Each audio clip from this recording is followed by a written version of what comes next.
మనకు ఒకవేళ బోన్ పోతుంది తెలిసినప్పుడు ఒక ఇండికేషన్ వస్తుంది. హ్మ్. పళ్ళు తొందరగా పుచ్చిపోవడం, హ్మ్. విరిగిపోవడం, హ్మ్.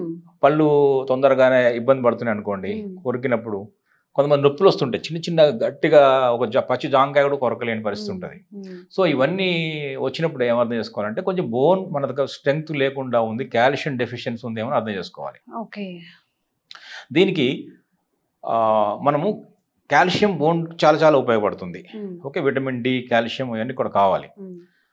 మనం ఈ ఆక్యుపంచర్లో ప్రెషర్ పాయింట్ చెప్తాం ముందు. చాలా హ్మ్. మంది దాని గురించే ఎక్స్పెక్ట్ చేస్తుంటారు కాబట్టి హ్మ్. ఇది ఈ ఆక్యుపంచర్ మోడల్లో హ్మ్. చూడండి, ఇది మనం ఇప్పుడు ఈ హెల్త్ గురించి మాట్లాడుతున్నాం. హ్మ్. ఈ మొత్తం హ్యూమన్ బాడీ వెయిట్ అంతా కూడా ఇక్కడే పడుతుంది. ఓకే. సో బాడీ కొంతమంది ఒబేస్ ఉండడం వల్ల నొప్పులు వచ్చాయని చెప్పడానికి కూడా వీల్లేదు. హ్మ్.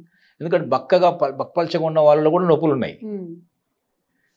బాడీ అంటే ఇది ట్రిగ్గర్ చేస్తుంది. హ్మ్.